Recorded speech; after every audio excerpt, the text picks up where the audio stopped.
Krásný den ze spartanského studia, vítejte u dalšího dílu našeho podcastu Sparta Unlimited a dnes mi dovolte představit hosta, se kterým se budu bavit v angličtině, tak věřím, že to pochopíte. Samozřejmě vám nabídneme i titulky. Tori Hansen in the studio, thanks for joining us. Thank you for having me. I'm very excited to be here. Me too. How do you like it here? Prague, the studio, Sparta, everything, what's on your mind? Everything has been amazing so far. Last season, we did really well, obviously undefeated in league play, which was very important and kind of our first goal of the season. We also are still in Europa Cup, which has been an amazing experience. And yeah, Prague as a city has been beautiful. It's been fun exploring and meeting new people and trying to learn a little bit of Czech, but it's been difficult. But yeah, it's been really fun. What kind of words did you learn already?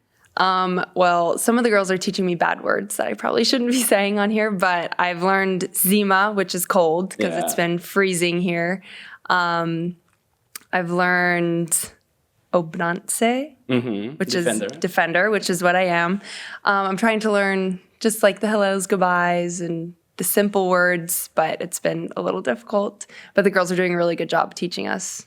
So is the language even more difficult than you thought it would be? Yes. Yeah. I definitely thought I would come in and really put my mind to it and understand it completely, but it's been hard. I'm trying to pick up some words from the girls, which has been helpful, but it's still hard to differentiate from certain words and the different endings. But the girls are trying to teach us, which has been really helpful. Yeah, it's much more complicated than tactics, maybe. Yes, much more complicated. When you started with zima, with the cold, yes, the winter right now, is it too much for someone coming from North Carolina? It's a lot, for sure. We don't have the cold like this in North Carolina, but we have a few snow days. Here it seems to snow every day, which I know it doesn't. But yeah, the cold is very different here. I can't wait for the training days where my toes are not freezing. But yeah, I'm excited for spring weather to come, for sure. Yeah, sometimes when it's cold like this, I used to like it actually because I knew that I'm not going to be lazy on the pitch. Yeah, that's true. Keeps you moving for sure. Yeah. Coming to Prague, is the city very different to what you expected? Yes. This is my first time in Czech Republic, and I've had a lot of friends that have come to Prague before just to visit, and they all were saying how beautiful it is and how amazing it is. And I was like, okay, I'll see you when I get over there. I figured they were just telling me what I wanted to hear because they knew I was going over there. But then I got here and I was like, it's just amazing. The culture, the architecture everywhere is really just so beautiful, and it's something that I have not seen before. So I feel like wherever I go next is kind of going to be a step down from Prague. Oh, which so will maybe be a long career in Prague. Maybe. We'll see. You know what I love about Prague? So been born there, lived there. I like the compactness. I feel like it's like big enough, but also small enough in some things. Yeah, I feel like when I first got here, I was like, oh no, because we don't have a car. And I was like, oh my gosh, we don't have a car. How are we going to do this? Because in the US, you need a car to get anywhere. But here, the public transportation is amazing. And you can just get on anywhere and get to where you need to be within 30, 40 minutes, which is amazing. So it's been super helpful for us to be able to explore the city and everything here. And you already have your favorite spot that you keep coming to, or you're still trying new ones? We're still branching out. We've got a lot to get to, but we have yet to have a bad meal, a bad coffee. Everything has really been very good here. When you said the culture, you've been in Australia, yes, obviously US, and now Prague, Czech Republic. What specifically about the culture? What are the things that maybe surprised you? What do you like, what you don't like?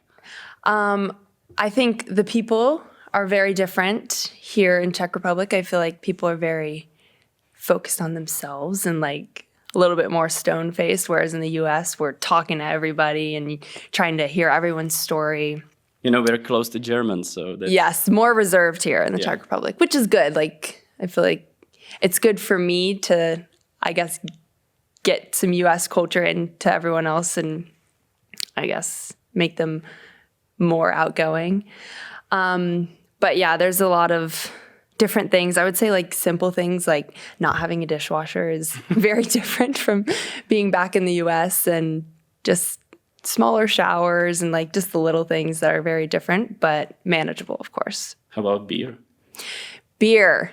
You guys rave about your beer here, and I am not a fan. Well, actually.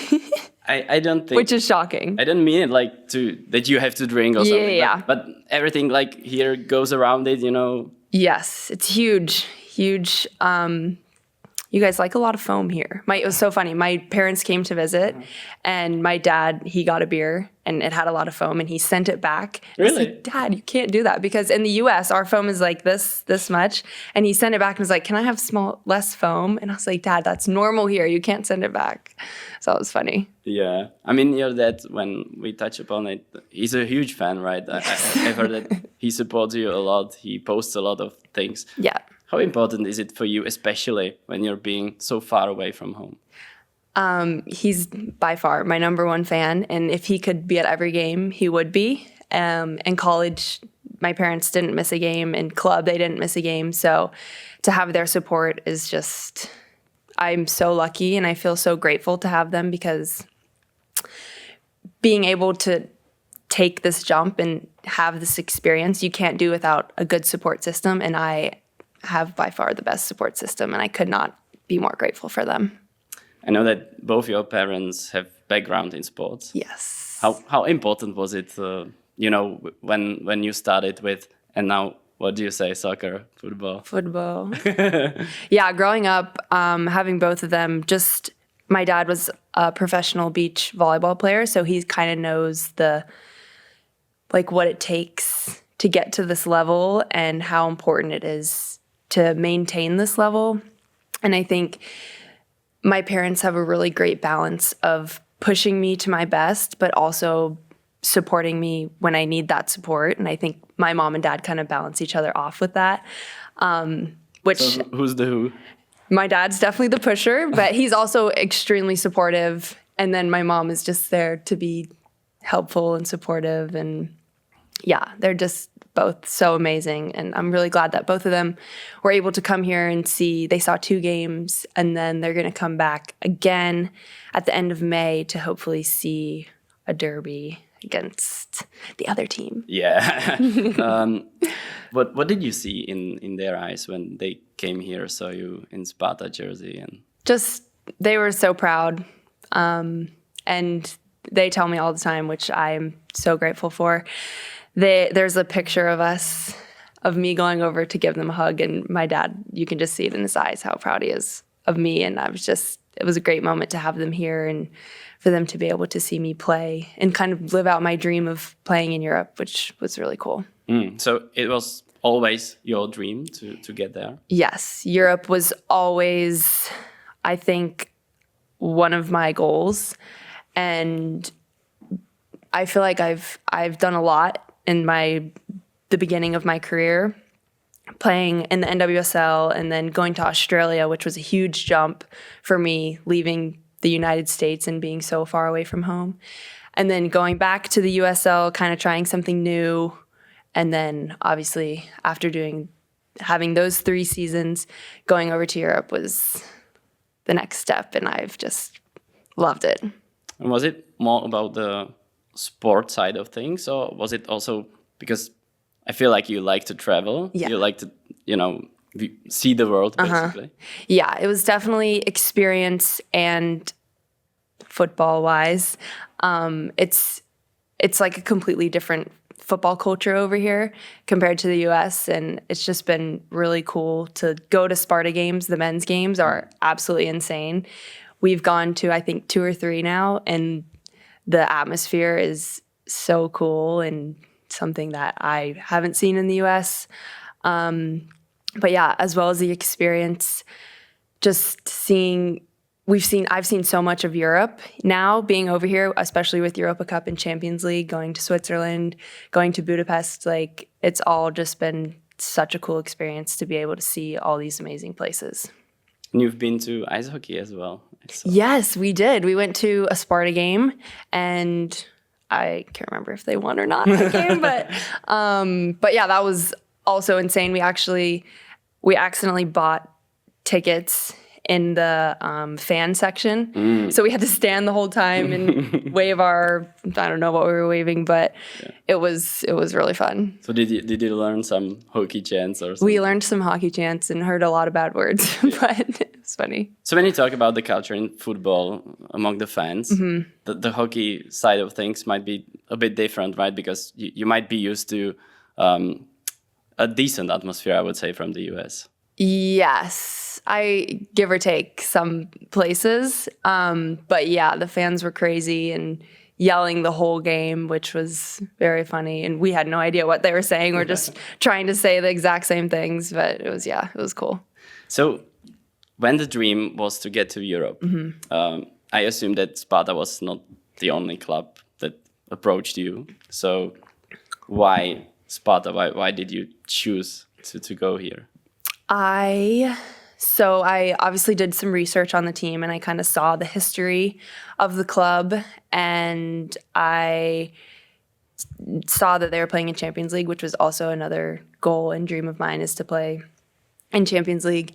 And yeah, their history is amazing, and I knew how good they have been in the past, and obviously we want to continue that this season. But I also had a call with the coaches, and I just really liked what Coach had to say. He was very honest with me, and I really appreciated that, because I think a lot of those calls, they're just trying to persuade you to come here, and they'll tell you everything you want to hear. But he was very honest, and I really appreciated that, and I think that's what really led me to come here. So what did he tell you, if you could tell us? Something along the lines of, like, if you don't want to come, don't come. If you're going to come, like, be all in, and we want you to be here. But if you're, like, on the edge at all, like, don't come. And I like appreciated that, because he wanted me to want to be there, and not just them to want me to be there, which I really appreciated. He was not, like, desperate to go. Yeah, exactly. He wasn't, which I very much appreciated. And when you were talking about the differences, obviously not only culture, but the football or soccer. They still call it soccer, by the way. Because, Okay. It's all right. I understand. So is the football side of things here, like, in what way is it different in, Central Europe than in Australia or US? I would say in the US, where I feel like it's a lot more transitional.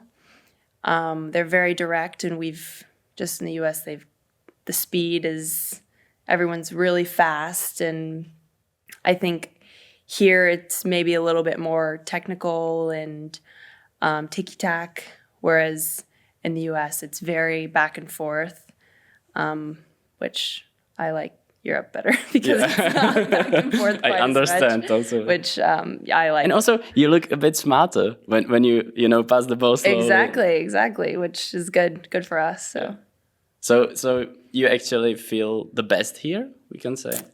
Yes, I think I would say that for sure. I've had a crazy career with my past 3 teams, and I definitely feel like I am my most confident that I've been in my professional career at Sparta, which I am very happy with, and I'm enjoying it a lot. I enjoyed it as well. Yes. When you're saying crazy, I obviously saw your CV, I saw the career, and for someone who doesn't have such a huge, like, basis of information in women's sport, it felt like you were really successful. Also, like, studying, you got your business administration degree. Yeah. So what exactly do you mean by saying crazy? I think just kind of the roller coaster, which I feel like a lot of people might have with their careers, going from being a rookie, not playing much, and then going to Australia, being on loan, and then being able to play 90 minutes, and then coming back to the US, and I had an injury that was horrible, and we couldn't figure out what was wrong, so I was out for 9 months, and kind of just put a pause on everything, which it really puts a lot into perspective when I'm injured like that. Were you like close to retiring or something? Yeah, it's just an unknown. I didn't know what was wrong. Doctors couldn't help me, and I kind of was just feeling this pain that wouldn't go away. And finally we figured it out and it went away, which was, thank goodness. So it really just put things into perspective of like, you really have to enjoy every single day that you're out on the field, and you never know when it's going to be taken from you. So you have to give your best every day and just keep grinding. So is it different for you now when you are coming on the pitch? Do you really, like grasp the moment? Yeah, I think I cherish it a lot more now, and I kind of take it one day at a time. It's because there's days you're like, oh, training, but like when you go through something like that, it's like I get to train today. It's not like, oh, there's training today. Like I feel lucky that I am able to train and I'm healthy to train and I can be my best today. And as you said, Sparta is very successful. Yes. Since you came. What was interesting to me, it almost felt like Sparta women team is a bit copying the, I would say, trend in Europe's elite football, in men's football. And we can watch Arsenal and they dominate via set pieces and the physicality. And you also are the like embodiment of the change that they brought some centimeters and someone who's not only like solid defensively, but also like in going forwards. Do you agree? Do you see the same thing? Yes, I think set pieces is something that we know can change the game. It can win you the game, it can lose you the game. But yeah, we focus a lot on them and we know how important they are for our team. I think we have a lot of great players in the box to allow us to do our thing. So it's great when they can do their thing as well. Yeah. And for those who don't watch you on regular basis, like how do you describe the team that you said that you love? We're a very fun group, and I think we're also a very determined and resilient group. I think on paper, if you look at it, it looks like our season was not perfect, but like we've done a lot of great things, but there was a lot of ups and downs throughout the season, and I think our team does a really, really great job at taking one game at a time. And that's something that I truly admire about this team. Because we're in league play and Europa Cup, you really can only focus on the next game because there's so much going on after the fact. And I think we do a really, really great job with so that. Is it true? Is it doable? Because I always hear that, from the elite athletes that they say, like, we just focus on this game. Is it true? Yeah, like, can you do it? I will say this is probably the first team that I've been on that has been able to do that, because I'll never forget once we lost to Young Boys. Was it Young? Or it might have been. I think when we tied Ferencváros. Yeah. And we had a league game 3 or 4 days after, and I remember we were talking in the locker room, and I was thinking like, oh, we're going to talk about the game that we tied. But the first comment was, we have a league game we need to focus on. That game is in the past. We'll think about leg 2 after this game. And so we focused on that game, and we came out, and I think we won like 7-0 that game. We scored a bunch of goals, and then we went on to beat Ferencváros the next game 5-0. So it's like the mentality of what happened. Exactly. We go next. And it's a very positive group, I think. Coach always says next action. And it's like, you can't change what just happened, but you can change what you do next, or you can control what you do next. And I think the team does a really good job at reminding each other about that, so we can all kind of stay grounded and not get too worried about our mistakes and just kind of focusing on the next play, next action. And what did you learn about the Czech league overall? Obviously, we touched upon Derby and like the biggest game. Yeah. Which is... it's a bigger contrast, I would say, in women's football than in men's. Mm-hmm. For sure. I think, obviously, Slavia is a great matchup every time we play them. I've only been a part of one derby, though, so... And a big one. Yes, a very big one. But yeah, I think it's growing a lot. Like, I feel like obviously this is my first year, but with Liberec and Slovácko beating Slavia, that just shows that the league is growing. Like, there are times when if you don't have a good day, like, a team can beat you. But yeah, it's obviously, there's obviously a big jump from back to front, but yeah, I don't know. Do you watch the other games when Slovácko plays Slavia? When I can, yes. I try to, when I can get it on whatever the league is, or the Český sport. That's what it is, yeah. I have to have like a VPN and stuff because my phone, whatever, doesn't work. But yeah, we watched Slavia play Liberec, and yeah, we try to keep up. Volná část dnešního povídání právě skončila, ale celý díl je dostupný pro předplatitele Sparta Unlimited na našem webu. Saying, Misha, come on, Misha. And then she scored a banger, and that is obviously what I remember most. It was a hat trick, right? Yes. She completed it. She just went off, which was so fun to watch.